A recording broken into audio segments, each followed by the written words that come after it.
Alô, amigos, meus cumprimentos a todos. Iniciamos aqui mais uma edição do podcast do Gente que Fala.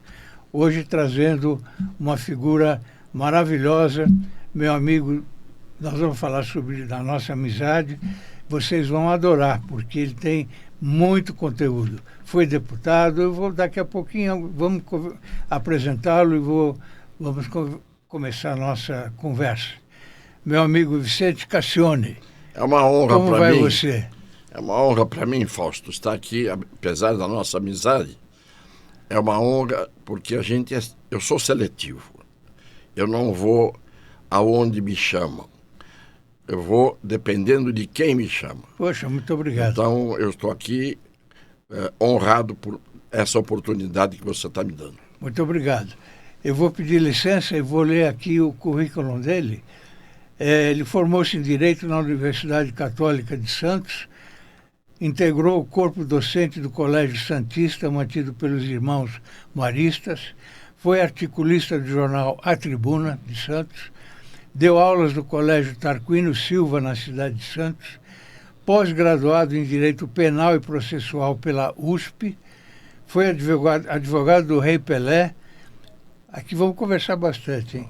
Foi professor titular da Faculdade de Direito da Universidade Católica de Santos, membro da Associação Internacional de Direito Penal, foi vice-reitor da Universidade Católica de Santos, foi congressista de diversos congressos de direito pelo Brasil e pelo mundo.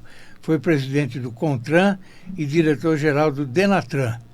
Foi deputado federal por 2 legislaturas. É isso? 2. Confere? Confere. Então, Cassione, vamos começar a nossa conversa, o nosso bate-papo, falando de você.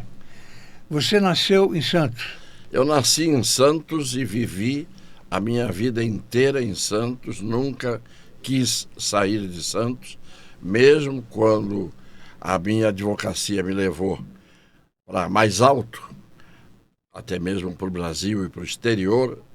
Eu nunca quis sair da minha cidade. Cassione, como foi a infância em Santos? Foi maravilhosa. Por quê? Porque era um outro tempo. E eles dizem que nós, que estamos numa idade mais avançada, somos saudosistas e somos conservadores. São 2 expressões, e somos nostálgicos. Eu digo, é só comparar o nosso tempo com o de hoje. Por exemplo, eu vivia num tempo em que as janelas das casas no verão ficavam escancaradas a noite toda. Eu vivia num tempo em que você acordava de manhã e estava o litro de leite, o jornal e o pão na sua porta. Leite Vigor. Leite Vigor. Leco e Vigor. E ninguém levava embora essas coisas. Eu vivi num tempo em que a gente jogava futebol na rua e o automóvel passava de hora em hora. Então a gente tinha o espaço, né? A rua foi uma grande área de lazer, mas também foi uma grande escola. A rua, você aprende na rua muita coisa que não adianta quererem te ensinar. É ali que começa a luta pela vida. E a gente resolvia as coisas na base do soco, né? da briga de rua mesmo. Quer dizer, os meninos, os moleques resolviam as coisas assim. E isso era uma escola. Né? Claro. Além do mais, vivia-se um tempo em que não havia violência. Eu estou falando, paradoxalmente, que a gente resolvia a coisa no braço, mas não com a violência que você tem hoje. Aquilo acabava a briga, meia hora depois você estava abraçado com teu amigo. Sim, era coisa de momento, né? Então, a minha vida foi muito feliz na infância, e eu tenho muitas saudades, isso não é saudosismo. E eu sou conservador na medida em que progressista é aquele que pensa que anda para frente. Tem muita gente que anda para frente e não sabe para onde está indo. E tem muita gente que é chamada de conservador que não sai do lugar porque não é o momento. Então eu vivi uma infância maravilhosa. No futebol era bola de capotão, né? Bola de capotão. Chamávamos ou capotão ou capão. Que a gente enchia com aquela bomba, né? Com a agulha e a bomba. Você vive a ponte Santos-São Paulo quase que diariamente. Já fiz mais isso quase que diariamente. Agora, umas 2 vezes por semana, eu venho. Às vezes 3. Mas, normalmente, hoje está mais difícil. Porque a Ecovias, a concessionária do Sistema Anchieta Imigrantes, fez a segunda pista com atraso de 20 anos. E no dia da inauguração eu fiz um discurso, no palanque da inauguração, dizendo que havia esse atraso de 20 anos, que tinham que estar entregando a terceira via. Pois muito bem, agora a terceira está vindo com atraso de 40 anos. Eu não dou 5 anos para colapsar o sistema. Puxa vida. Estou falando de uma forma Sim. que me cobrem se Sim. não acontecer. Sim. É uma pena isso, né? É uma pena. Porque... E eu me lembro que o Alckmin, no dia em que eu disse que estava com um atraso de 20 anos, ele disse, o Cassione é italiano, exagerado, peninsular, não é assim, vai ver como está. Geralmente quem mora em cidades que tem praia, foge do mar. Você é desses também ou frequenta? Não frequenta a praia? Não vai à praia? Não vou à praia seguramente há uns 20 anos. É mesmo? Eu fui muito à praia quando era menino. A Praia de Santos é uma das mais poluídas que existem no litoral de São Paulo. Eu não sei nos outros estados. No litoral de São Paulo é uma das mais poluídas. Gravemente poluídas. As praias. Por quê? Porque você tem todos os diques, as palafitas, que são núcleos de 30 mil habitantes, em que os dejetos todos, o esgoto, na verdade, não existe. Vai diretamente para o braço de mar e isso tudo vai para a Baía de Santos, que não é mar aberto. Desta maneira, você imagina a quantidade de coliformes fecais que existem e que não dependem de fazer um sistema de saneamento em Santos. Na zona noroeste, no Cubatão, onde tem os braços de mar, aqueles núcleos de palafitas, vamos chamar assim, as privadas que não existem, é um buraco no chão da casa. Então tudo vai para o braço de mar. E isso é levado para a Baía de Santos. E isso acontece nas cidades vizinhas também, né? São Vicente, Praia Grande menos, porque Praia Grande é mar aberto. Guarujá também tem mar aberto. E tem mar fechado também. Mas a pior é Santos, porque Santos é uma baía de mar calmo, de extensão de areia de 200 metros. É muito boa para fazer esporte, para o pessoal deitar, tomar sol, tem muito espaço. Mas o mar é terrível. Eu prefiro o campo hoje pelo silêncio, porque a cidade de mar é muito boa se você tiver uma cidade de mar em que não haja concentração urbana. Agora, Santos, hoje, você está com um trânsito idêntico ao de São Paulo. Você leva para ir da ponta da praia ao José Menino, que é o outro oposto, né? Sim.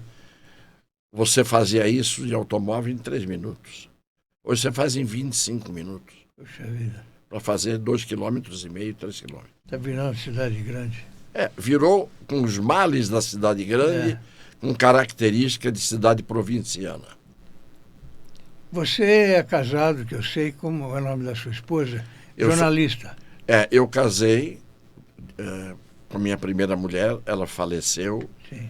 E eu casei outra vez com essa minha segunda mulher, que é jornalista, conceituadíssima na Europa, porque ela trabalhou para as televisões francesas como jornalista, mas de câmera no ombro. Não é como aqui no Brasil, em que o jornalista vai com o microfone, mas o câmera está do lado fazendo as imagens. Lá não. Ela... Fazia as duas coisas. Aquela entrevista que o Lula deu em 2005, falando sobre o mensalão, pela primeira vez nos jardins de um palácio em Paris, onde estava hospedado, foi uma exclusiva que ela conseguiu e foi a primeira vez que ele falou no mensalão. E ela está atuando ainda no jornalismo, não? Ela, às vezes, ela teve um pouco de desilusão e largou a Europa por causa do nosso casamento e passou a viver aqui. O ambiente dela, ela foi premiada, ganhou prêmios como jornalista, né?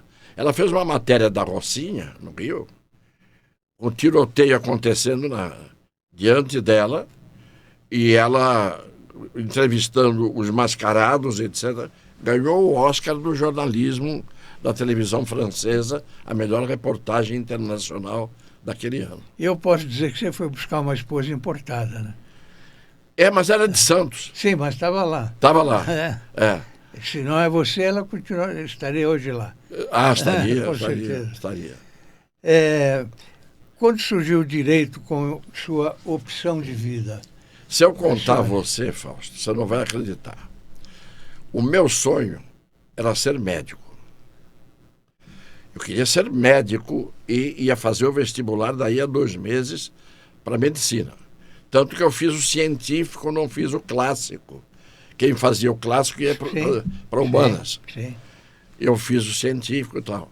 Por causa da minha namorada na época, que foi com quem eu casei, minha primeira esposa, eu, para não deixá-la em Santos, eu ter que ir para São Paulo, porque não havia faculdade de medicina em Santos naquela época, eu falei, quer saber de uma coisa? Eu vou fazer a única faculdade que tem em Santos, que era 2, aliás, 3, Direito, Jornalismo e Letras. Fui fazer Direito, só para não sair de Santos naquela altura. Sim. E deu certo. E por que deu certo? Eu tenho um conselho que a gente dá para todas as pessoas de todas as idades. Eu estou com 83 anos. Dá certo tudo aquilo que você faz querendo fazer direito. Não direito curso, querendo fazer bem. Quando você se dedica, ainda que sofra mais, que seja mais difícil, dá certo. Você tem quantos filhos? 5 filhos e 5 netos. 5 filhos e 5 netos. Todos morando em Santos, não? Todos. Então, aos domingos, a sua casa fica lotada. Aos domingos, o cozinheiro é você. Sou eu, há muitos anos. Você sabe que eu sempre sonhei com uma mesa, eu sentado na cabeceira e os filhos todos, as esposas dos filhos e tal. Assim. Comigo, infelizmente, não consegui. Eu sei. Mas deve ser uma delícia, né? É muito bom e acaba virando também um fórum de debates. Claro. Porque você já viu família de italiano, o que acontece? Discute-se por qualquer coisa. Então, não discutindo no sentido de briga, não. Mas as divergências. E depois você vai ficando velho, você acaba sendo considerado pelos filhos um sábio de menos-valia. Quer dizer, você era Deus, né, quando eles eram crianças. Agora, você já desceu bem mais abaixo daquele patamar. Mas você é um ótimo conselheiro, né? Eles me ouvem na hora que precisa. Na hora que precisa, sim. Com quantos anos você iniciou seu caminho no direito? Então, eu comecei com 14 anos a trabalhar. Fui office boy. Porque o meu pai, ele não tinha posses. E quando eu pedia dinheiro para ir ao cinema, às vezes ele dizia assim, você está pensando que eu sou o Banco do Brasil? Ele estava passando dificuldades naquela época. Ele teve uma época melhor, mas depois... A vida da gente... Faz oscilações, né? E aí eu disse, quer saber de uma coisa? Falei para mim mesmo. Eu vou ganhar o meu dinheiro para ir ao cinema, matinê. A matinê dos domingos, né? E poder comprar uma jujuba, chocolate e tal. 14 anos fui trabalhar, continuando a estudar. E aí, desde esse dia em diante, nunca mais pedi dinheiro para o meu pai. Paguei a minha escola, paguei a minha faculdade, não quis pesar, porque ele me deu coisa muito mais importante do que dinheiro. Tanto que não deixou herança, né? Mas me deixou uma herança que é a formação, eu digo, a idoneidade moral e a idoneidade intelectual. Que é o principal na vida da gente. É a base. Eu fui office boy também de banco. De banco. É mais duro. Abrir e fechava a porta do banco. Banco Noroeste. Banco Noroeste. Que hoje não existe mais. Acho que era Banco Noroeste do Estado de São Paulo, não era? Isso, era. Você aprontou alguma quando era estudante? A gente não tem jeito. Pode falar. Claro. Aprontei muitas. Né? Uma delas foi tocar fogo no laboratório do Colégio Santista, que era dos maristas. Não foi de propósito essa, mas quase foi. Eu peguei um pedaço de sódio em bloco, joguei dentro de um balde e o sódio na água explode. Quando explodiu, aquilo foi um desastre. Ficou interditado o laboratório de física durante seguramente uns 4 meses. E não fui punido, porque como eu era o aluno que representava os alunos, eu era orador sempre fui orador na faculdade, escolhido, né? Saudava as figuras importantes. Agripino Grieco, foi lá, crítico literário, foi lá no colégio, saudei. Auro Moura Andrade, o senador. Ex-aluno do colégio. Eu que saudava. Então, como eu era o capitão da banda, então eu era um aluno importante, entre aspas, né? Então não fui punido por isso, mas fui suspenso. Aprontei muitas. Inauguraram o plantio de uma seringueira da Amazônia, e com banda, com cerimônia, veio o prefeito, tudo. Eu e um amigo de classe fomos lá depois, jogamos querosene e queimamos a seringueira. De tal maneira que eu mesmo me pergunto como é que eu me regenerei e não virei uma figura de frequentar as páginas policiais, porque eu fazia umas coisas incríveis. E brigava muito, de punho. E brigava muito, aprontava. Mas hoje está mais tranquilo. Olha, as pessoas até se surpreendem quando eu conto as coisas que eu fazia. Mas eu acho que quem conserta a gente é um pouco a ligação que você passa a ter no plano espiritual com Deus, com as pessoas que ao seu lado têm essa ligação. Religião é religare. E aí eu comecei a ver que a vida é muito mais séria e mais bonita se você fizer as coisas certas. E aí acho que deu certo nesse aspecto, fui mudando. Em 66, você foi articulista no jornal A Tribuna. Você escrevia sobre o quê, Cassione? Não sei se você lembra, conheceu o Geraldo Ferraz. O Geraldo Ferraz, ele era pai do Geraldo Galvão Ferraz. Sim. Que foi da Veja, da Isto É, sim, na década de 70. Ele foi casado com a Patrícia Galvão, que foi do movimento de 22, a Pagu. E ele era crítico literário e crítico de arte, dos mais conceituados, escrevia para o Estadão, para o Globo, à noite no Rio de Janeiro, colega do Rubem Braga. E ele era o secretário de redação da Tribuna, que naquele tempo a Tribuna tinha um grande nome. Era um jornal mais do que centenário. E eu mandei um artigo para ele, para poder aparecer como advogado, um artigo falando de coisa jurídica. Esse jornal. Falando de coisa jurídica, para poder aparecer. Quando eu entreguei para ele, ele olhou. Ele era um doce de pessoa, mas eu pensei que ele era um monstro, porque ele fez assim. Rasgou em 4, 5 pedaços, jogou naquele cesto de lixo de madeira que tinha nas redações, né? E disse: eu detesto justiça, detesto juiz, detesto advogado, detesto promotor e detesto delegado. Não quero saber dessa gente, não existe isso, justiça. E falou, eu ia saindo, eu falei, esse cara é um louco, né? E ele disse: escreva uma coisa mais amena e me traga. Eu digo: o que o senhor quer dizer com mais amena? Ele falou: não quero dizer nada. Se você não sabe o que quer dizer mais ameno, não escreva nada. 50 anos de crônica. Aí quando eu fiz 50, eu tenho hoje 60 anos escrevendo para um outro jornal de Santos que está nascendo bem. E eu tinha parado um ano. E aí, quando ele fez isso, me mandou trazer uma coisa mais amena, eu resolvi fazer uma crônica. Crônica estilo que eu era fã e sou. Para mim é um dos maiores escritores do Brasil em todos os tempos. Nunca escreveu um romance, só escreveu crônicas a vida inteira. Foi o Rubem Braga, que eu conheci pessoalmente naquela cobertura dele em Ipanema, onde ele não recebia ninguém, né? E aí eu fiz uma crônica. Entreguei para ele, ele disse: pode deixar aí. Foi embora sem esperança.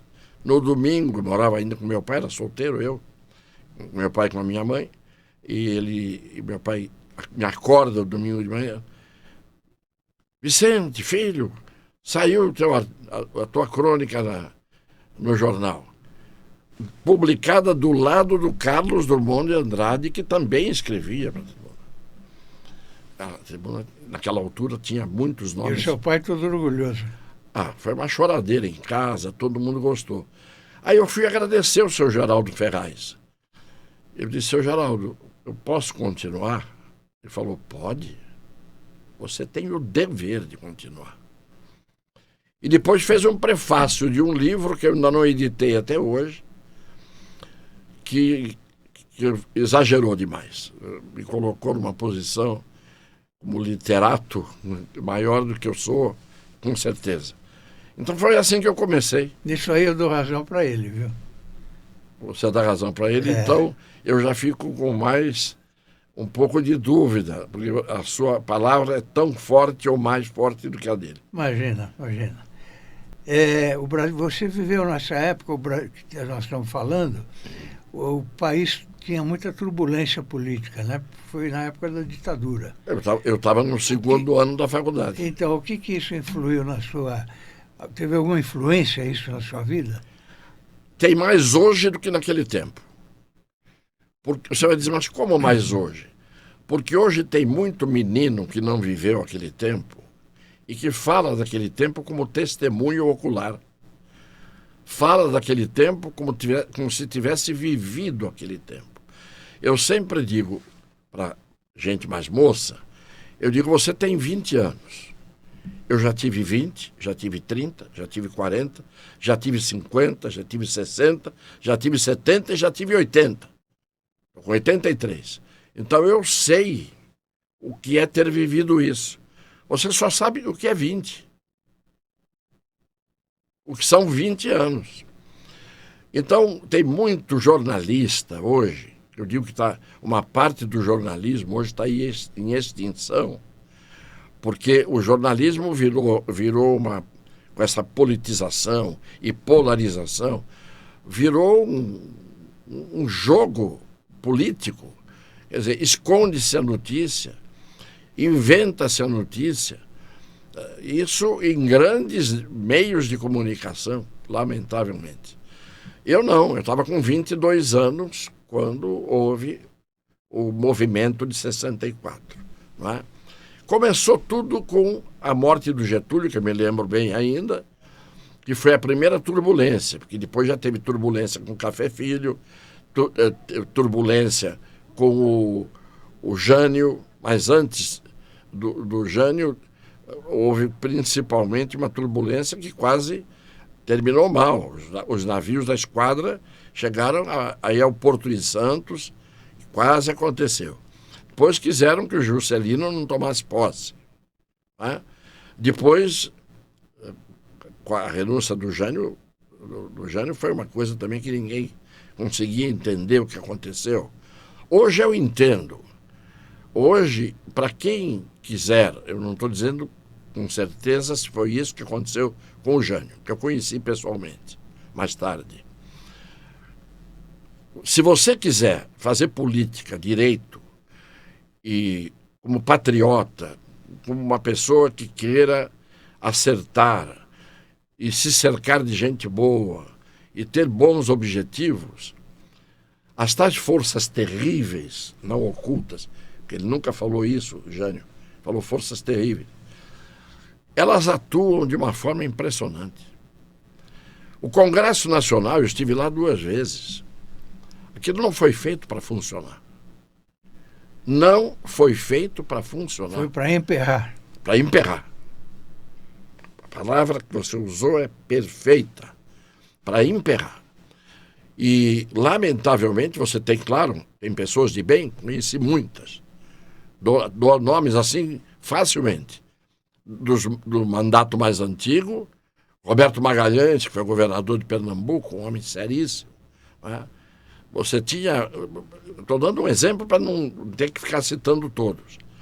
No segundo mandato, que foram 4 anos de intervalo, e aí eu tive o segundo mandato, conheci gente excepcional, gente de alta qualidade, de gente, mas minoria. Eu peguei desde o Roberto Campos, um Delfim Neto, que eram pessoas com quem você podia conversar, o Ibrahim Abiaquil, pessoas preparadas, não é? E eu ficava com eles.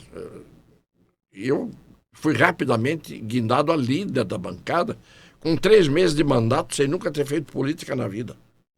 Disputando com Roberto Jefferson, que já, naquela altura, já me mostrava uma coisa que meu santo não cruzou com ele. Sim.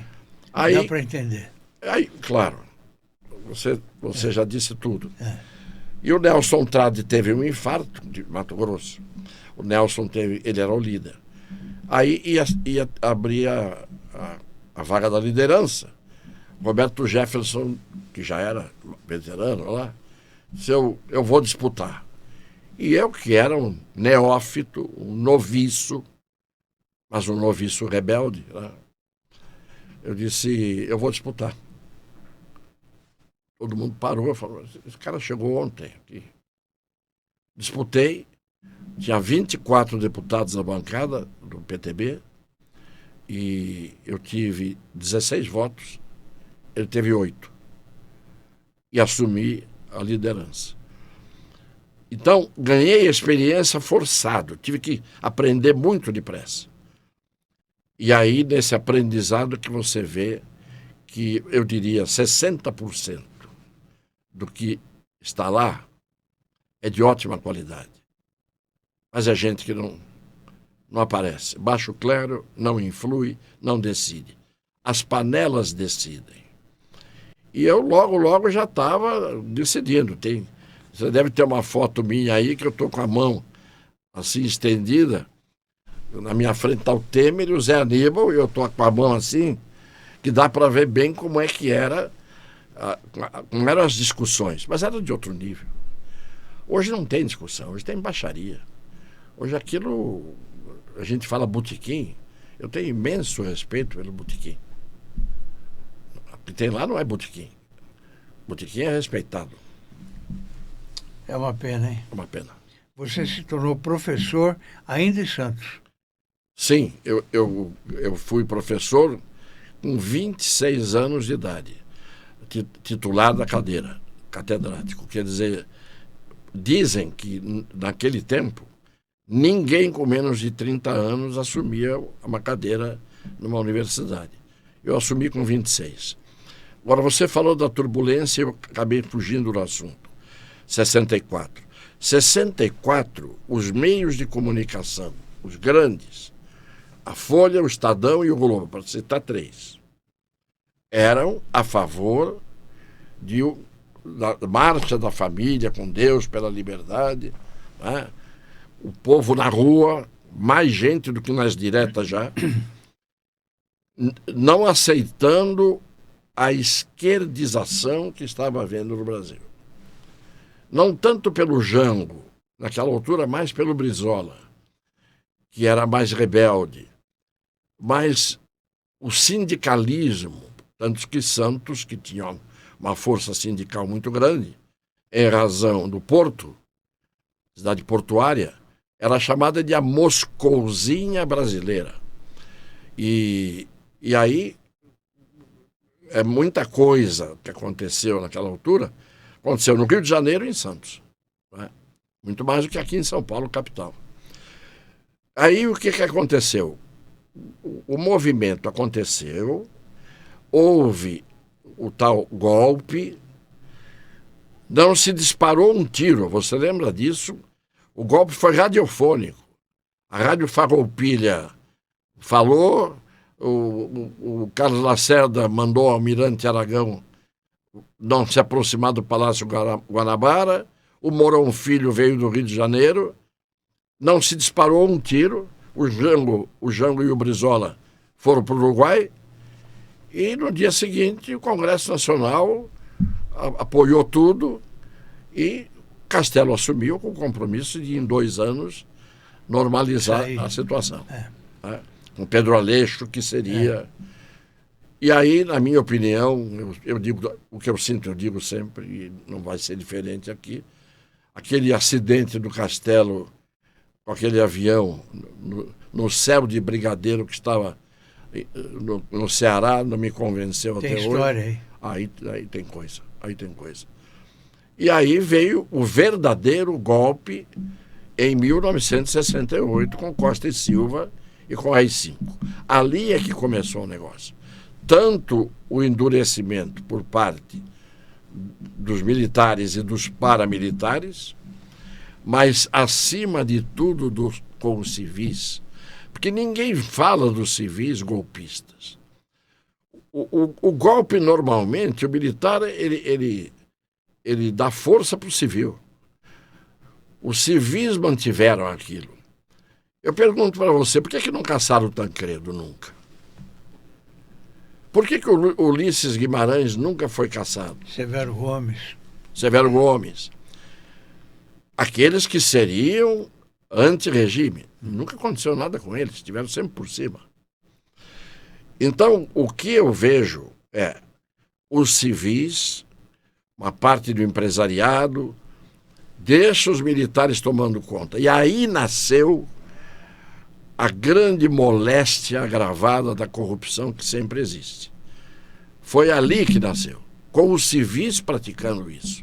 E os militares dando cobertura, porque os militares, com a história da subversão, o problema dos militares era subversão. O problema dos civis era ganhar vantagens que ganharam, não é? E colocavam, inclusive, militares em cargos civis na época. Isso, essa molecada de hoje que fala de movimento de 64, sabe nada, não viram, não viveram. A gente não, a gente estava dentro do ambiente acadêmico em que as faculdades de direito eram fornalhas de política acadêmica e política no sentido lato sensu. Né?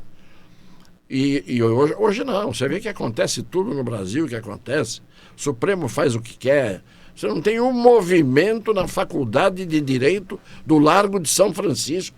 Você faz me lembrar um pouquinho o Cid Franco, o Roger Ferreira, sim, o Wilson Rahal, sim. Germinal Feijó. O Germinal Feijó. É?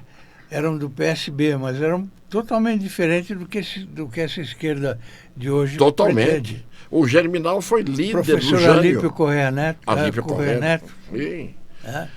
Eram outras pessoas, não é? Eram outras. Havia tal honestidade intelectual, primeiro. Hoje há uma impostura, as pessoas não têm um mínimo de cultura, não conhecem a história do Brasil. Não se conta a história do Brasil, nem a contemporânea. Porque quem é o historiador da política contemporânea? É o jornalista. O jornalismo conta a história do dia a dia. Sim. Depois disso, a coletânea dos fatos vai para os livros que os historiadores aperfeiçoam. Hoje nós não temos mais historiadores, hoje nós temos filósofos de televisão, temos historiadores de televisão, cada um conta a sua história da maneira que o seu viés político recomenda. Não é? Lamentavelmente é isso. Eu não sou o dono da verdade, mas a minha opinião é decorrente de 83 anos de vida e de observação. Eu estou aqui falando, eu não me desliguei, eu não desanimei, não desisti, mas sou cético, absolutamente cético, sou pessimista, principalmente porque as novas gerações não foram encaminhadas para fazer a política que um dia a gente esperaria que houvesse no Brasil. Quem é que faz política hoje? Ninguém. Hoje é o politicamente correto que impera, que é trágico, que é imbecilizante, que acovarda as pessoas, que têm medo de dizer certas coisas porque não é politicamente correto. Então, eu em 64, como quase todo mundo, éramos todos naquela altura a favor de que tudo caminhasse por uma normalidade, não é? E a esquerda estava puxando o negócio para um lado que a gente sabe que era visível. Guerra Fria. A Guerra Fria fez isso, né, no mundo inteiro. Só que no Brasil as coisas se deterioram, se degeneram. Há países que mantêm uma polarização civilizada. Polarização pode até ter, mas civilizada. Quantos gabinetes caíram na Itália? Desde o De Gasperi, no fim da Segunda Guerra. Mas a Itália não caiu. E combateu Brigate Rosse, as Brigadas Vermelhas, sem fazer uma lei de exceção. A Itália. E o crime organizado também. E a máfia. Está aparecendo aqui o portal Orbis News, onde já tive o prazer de publicar artigo seu. E espero que você volte a escrever, mesmo que seja de vez em quando, mas... Te prometo que sim, aqui. O portal está indo muito bem. Está indo muito bem. E não podia ser diferente. Eu tenho artigos de tudo quanto é... Matiz. PT, PSOL, direita, esquerda, centro. Isso é a verdadeira democracia. É o jornalismo. Fausto, você é um homem de bem, você é um homem limpo, você é um homem digno e você é um homem lúcido. Não pode se esperar outra coisa. É isso que você produz. Obrigado. Eu fico muito feliz quando você escreve. Eu vou voltar a escrever. Você tem lembrança de casos difíceis como advogado que você acabou vencendo? Casos difíceis, eu tive muitos. Casos difíceis dependiam, às vezes, do caso em si e do adversário que você tinha. Eu fiz júri com os maiores promotores e maiores advogados do Brasil. E eu tive o privilégio, a graça que Deus me deu de ter lucidez para ser vitorioso em praticamente todos os júris. Eu tenho uma carreira quase que invicta, o que é uma coisa que eu não falo isso como basófia nem como vaidade. Eu falo isso sempre, mais uma vez, para aconselhar aqueles que esqueceram que o direito não é o torto. Hoje o que está vigente no Brasil é o torto. E eu pegava o caso, eu tinha que me convencer de que a defesa que eu fazia, primeiro me convencia a mim mesmo, de que eu estava fazendo certo. Ele sempre foi muito polêmico, a vida toda muito polêmico. Não é, Sempre. Sempre. Mas a polêmica é a defesa das suas convicções, não dos seus interesses. Hoje tem muito polêmico que defende os seus interesses. Eu acho que você tem que defender as suas convicções, baseadas essas convicções em princípios. Se você não tem princípios, como é que você vai poder ter convicções Sim. que sejam válidas? Sim. Eu sempre digo honestidade intelectual e honestidade moral. Sem santidade. Não admito... a santidade é muito difícil. Quase impossível.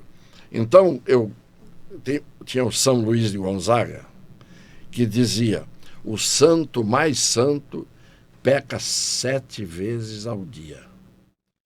Eu, quando acordo de manhã, faço a minha oração, eu digo: me faça pecar logo 8, para não correr risco de virar santo. Eu já quero começar com 8 pecados. Não é? Então, é isto. Eu acho que a polêmica, eu sempre fui defensor das minhas ideias. E volto atrás, porque uma coisa é polêmico, você ser polêmico. Outra coisa é você ficar irredutível. Só não muda de opinião, a frase, claro, é velha e não é minha, quem não tem opinião. Vamos voltar um pouquinho lá para trás, 1972. Nesse ano você alcançou um marco gigante na carreira. Foi eleito membro da Associação Internacional de Direito Penal. Sim. Uma associação de extrema relevância para o direito penal. Com muito orgulho você deve ter sentido. Sem dúvida nenhuma. Principalmente que eu convivi com os maiores penalistas do mundo, inclusive muitos nos quais eu nos livros deles eu estudei, né? Como Hans Welzel, autor da teoria finalista da ação, e tantos outros. Né? Eu fiz uma coisa até que eu me orgulho muito. O Raul Zaffaroni, Eugênio Raul Zaffaroni, que eu considero o maior penalista do mundo atualmente, argentino, foi presidente da Corte Suprema. Ele escreveu uma teoria do delito que é uma obra-prima. Só que um dia, em Viena, aliás, no Cairo, nós estávamos num congresso, nós dois almoçando. Somos amigos. Eu disse: para de escrever sobre teoria do delito. Eu não escrevo nada porque eu sou preguiçoso do direito. Mas você tem a obrigação de escrever. Escreve sobre a farsa que é o direito penal. O direito penal é uma farsa. O direito está a favor dos agentes que o manipulam. 2 anos depois, nós nos reencontramos em Viena. Ele me deu como dedicatório o livro Em Busca de las Penas Perdidas. E daquele livro em diante, ele, como um descrente no direito, só escreve mostrando tudo que existe de torto ao qual dão o nome de direito. Então, esse é um dos orgulhos que eu tenho. Né? E essa vida acadêmica é fundamental, porque você passa a vida inteira ensinando o direito. O pouco que você aprende na vida, ensinando, e depois você olha hoje o que você está vendo que estão fazendo com o direito nacional, o direito internacional. Não há direito mais nenhum. É uma vergonha o que eu vejo. Né? E eu critico isso, você viu as minhas lives, eu Sim. bato duro mesmo. Né? Até porque conheço todos eles. Bem, eles me conhecem também. Você é a favor ou contra a audiência de custódia? Eu sou contra a audiência de custódia, porque a audiência de custódia mostra ali um personagem. O sujeito pode ir para a audiência sendo um personagem muito convincente, impressionar um juiz, e há tipos de juízes que não têm competência para presidir uma audiência de custódia. Então, dos dois lados, você pode ter o torto. A audiência de custódia só serve para uma coisa, para verificar se o réu não foi alvo de violência física. Mas alvo de violência psíquica, você não tem como constatar. Isso não aparece no exame de corpo de delito. Sim. Então, eu sou contra. Desde que o Brasil passou a ser este país em que o direito não é levado a sério, eu sou contra. Quase tudo que aparenta ser uma coisa boa. Agora, você foi advogado do Pelé. Fui. Durante 1966 e 1970. Aí estamos os três. Esse aqui, por incrível que pareça, sou eu. Quantos anos você tinha aí? Aí, 35. 35 anos. E com cara de menos, hein? Aparentava menos naquele tempo. Hoje já não dá para disfarçar mais. Não, imagina. Eu fiquei impressionado. Cassius Clay, Muhammad Ali. Pelé. Que me impressionou muito a humildade, a simplicidade do Muhammad Ali. E aqui eu estava, por incrível que pareça, fazendo uma matéria para a revista Isto É, o secretário de redação era Mínio Carta, fazendo uma matéria sobre a despedida do Pelé. E nesse dia nós fomos convidar, eu e o Pelé, fomos convidar o Muhammad Ali para ir ao jogo de despedida. Sim. Santos e Cosmos. Agora, por que eu me tornei advogado do Pelé? Porque antes de o Pelé existir, ele era um desconhecido que morava embaixo da arquibancada do Santos, na laje fria debaixo da arquibancada, e estava indo embora. Meu pai era o administrador, o zelador da Vila Belmiro, do estádio. E vendo ele indo embora, falou: onde você está indo, garoto? Não era o Pelé, não existia. Ele tinha 16 anos, eu tinha 14. Meu pai aparece em casa com o Pelé. Aí eu e o Beckenbauer e o Pelé. Aí fiquei amigo do Beckenbauer também. Aí o Pelé aparece em casa, só que não era o Pelé, era o Edson. Meu pai levou ele para almoçar em casa, porque nem para comer o Santos não dava comida. Aí o meu pai falou com a diretoria e disse que vocês estão fazendo um absurdo aqui com esses jogadores novos e tal. Ele ficou muito grato. E eu, naquele dia que ele foi em casa, eu tinha músicas que a gente tocava numa vitrolinha, sonata. E eu pus umas músicas, ele gostava disso. Ele comprou uma vitrola, depois eu emprestava os discos para ele e ficamos amigos. E aí o que aconteceu? Ele casou, eu era amigo dele, ele virou Pelé depois. E aí ele casou, primeira filha. Nasceu a Kelly em 1967, fevereiro de 67. Quem ele, Pelé e a Rose, que era a mulher dele na época, escolheram para batizar a Kelly. Eu e a minha mulher, falecida mulher. Fomos padrinhos da primeira filha do Pelé. Você veja o vínculo, o grau de relacionamento que a gente teve. Quem não queria, naquela altura, em 66, quem não quereria batizar a filha do Pelé? Até o Papa. Então você acompanhou a carreira dele de perto? Totalmente. Eu tenho um contrato que ele está assinando, é um dos primeiros contratos que ele está assinando com a Troll de brinquedos. Eu estou sentado do lado dele, ele está assinando. Acho que essa foto que eu mandei para você. Deve estar com a produção, a gente já vai colocar daqui a pouco. Então, fiquei muito ligado a ele, né? E acompanhava tudo, o tempo todo. E antes de batizar a filha, tudo, tinha 19 anos já, eu era repórter de campo, desses que ficam no gramado, atrás do gol, eu era repórter da rádio lá de Santos, que era a mais famosa. E eu assisti como um privilegiado, atrás do gol, aquele tsunami vindo, assim, ó. Primeiro era Durval, Jair da Rosa Pinto, Pagão, Pelé e Pepe.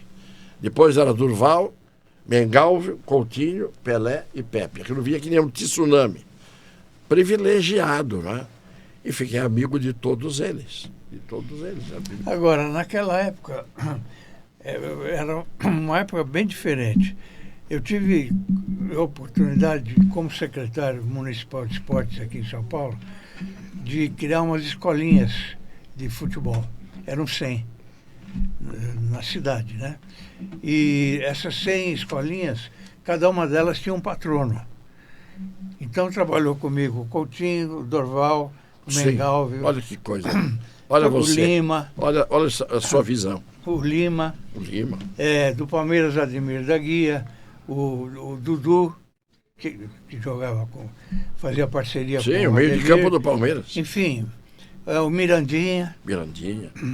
Vários jogadores. Você vê que eles não souberam ganhar dinheiro. Não.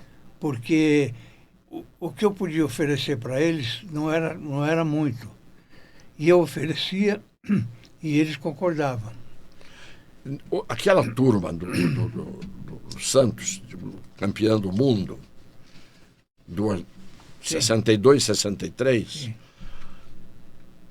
Só o Palmeiras que não é campeão do mundo. Exatamente. Mas eles acham que são. Eles não, nós. Eu sou palmeirense. Eu sei que você é. Então. Eu sei que é. Os palmeirenses acham que são campeões do mundo. De certa maneira, em 51, aquele torneio em que o Palmeiras ganhou as 5 coroas, aquilo deveria equivaler ao campeonato mundial. A final, se não me engano, foi contra o Juventus, da Itália, que tinham a seleção italiana, depois que o Torino acabou, com aquele acidente, era o time do Juventus.